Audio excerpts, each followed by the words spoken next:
Bonjour et bienvenue sur la chaîne Samstech Revolution. Alors nous allons très rapidement continuer aujourd'hui avec un nouveau cours. Nous allons aujourd'hui voir l'un des derniers variables intéressants. Il s'agit des variables booléennes. Alors quand on parle de variables booléennes, à quoi fait-on allusion? Il s'agit tout simplement de la notion de true et false au fait. Ce sont des variables qui sont déjà stockées en Python et qui ne renferment que deux possibilités, true ou bien false. Donc nous allons très rapidement prendre un exemple et se lancer et voir ce que ça donne, puis rapidement récapituler avec les variables et voir comment on peut afficher des informations rapidement sur par exemple notre application, d'accord, des informations d'affiche ou bien de présentation pour notre chose. Bien, on y va. Donc voilà, on crée une première variable que nous allons appeler variable abonné, que nous allons mettre true. Ensuite, ordinateur, que nous allons nommer false. Et dans le print, nous allons lui dire de nous afficher quoi? De nous afficher un abonné. Voilà.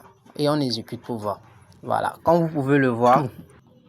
Pourquoi ici il a mis true? Il a mis true parce que nous l'avons demandé d'afficher abonné et pour lui l'abonné est quoi? Il est vrai. Bon, un autre exemple parlant. Nous allons prendre tout simplement Samsung. Et nous allons lui donner 100 points. C'est bon. Ensuite, nous allons prendre ordinateur. Et nous allons lui donner la valeur de 50. Ensuite, nous allons revenir dans le print. Dire Samsung est supérieur à l'ordinateur. Voilà. Et on va exécuter le code. Voilà. Donc, vous allez remarquer qu'il y a un deuxième trou qui s'affiche juste là. Il est là. Pourquoi? Pour la simple et bonne raison que là, quand on vérifie, Samsung a 100 points, l'ordinateur a 50 points. Donc, qui des deux dépasse l'autre, c'est Samsung. Donc, voilà pourquoi, automatiquement, il a affiché une valeur, une variable booléenne qui est true. Donc, ici, nous ne l'avons même pas demandé de choisir true ou bien false ou bien chose non. Mais, puisque c'est une variable déjà intégrée à Python, Python fait tout simplement à partir de ce que nous l'avons demandé, il affiche maintenant l'information. C'est bon? Ok, donc nous allons maintenant essayer d'afficher un programme qui pourrait afficher toutes les informations nécessaires à notre application, bien sûr. Donc pour le code dont je parle, je vais commencer avec un print, parenthèse, j'ouvre les griffes. Ensuite, je mets quoi? Je peux mettre par exemple des égal. Je laisse l'espace et je mets Samstech Revolution. Voilà. Et je termine avec égal. Ensuite, je reviens à la ligne. Qu'est-ce que je vais faire à la ligne? Je vais tout simplement afficher autre chose. Je peux décider par exemple de créer une variable que je vais nommer variable nom de l'application. Non, je vais mettre égal. Et je vais mettre maintenant par exemple que le nom c'est Sams APK. Voilà, c'est bon. Ensuite, je peux décider de nommer la version par exemple. Je vais dire version égale par exemple version 9.0.0. Je peux aussi choisir d'afficher quoi encore. Je peux choisir aussi l'année de création. Donc année de création. Voilà. Je mets égal ensuite. Et je mets par exemple 2026. Je peux par exemple choisir de dire s'il est gratuit ou pas. Je mets gratuit égal. Je mets par exemple true. Et enfin, bon, là vous pouvez tout ce que vous voulez, vous pouvez mettre. Et là maintenant, vous pouvez maintenant afficher. Par exemple, vous mettez point et vous mettez par exemple, vous lui demandez d'afficher nom de l'application. Vous mettez d'abord les griffes. Vous mettez nom de l'application, 2 points. Et ensuite, vous venez derrière les griffes pour placer une virgule et faire appel à la variable qui est nom.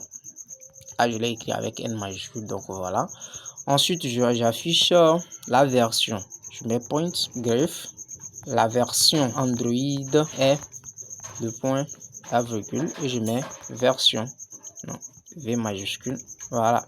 Ensuite, je passe à l'affichage de l'année. Bon, l'année, la variable de l'année, elle est trop longue. Donc, je vais la raccourcir un peu. Je vais juste mettre année, comme ça, pour que ça ne me fatigue pas trop. Donc, je mets print et parenthèse, griffe.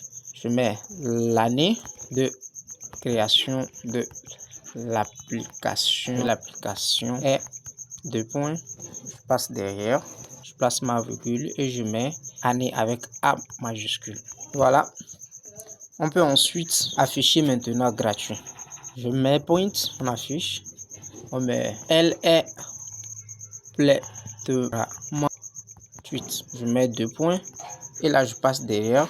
Je fais appel à la variable, bien sûr. Et je mets gratuit avec un G majuscule. Voilà. Maintenant, je vais exécuter le code pour voir le rendu. Voilà. Donc, les 2 premiers trous que vous avez là, ça concerne les premiers essais que nous avons fait. Là. Donc, mis à part eux, vous avez nom de choses en haut comme on l'avait mis, Samstake Revolution, le print qu'on a affiché premièrement. Ensuite, nous avons le nom de l'application, la version et voilà. On dit elle est complètement gratuite, il met trou devant et voilà, tout est ok. Donc, dans la prochaine vidéo, nous allons commencer maintenant par des trucs intéressants. Nous allons commencer à montrer au code comment faire pour s'adapter. Nous allons commencer par voir les conditions. Merci et donc du coup, soyez branchés, abonnez-vous et à la prochaine.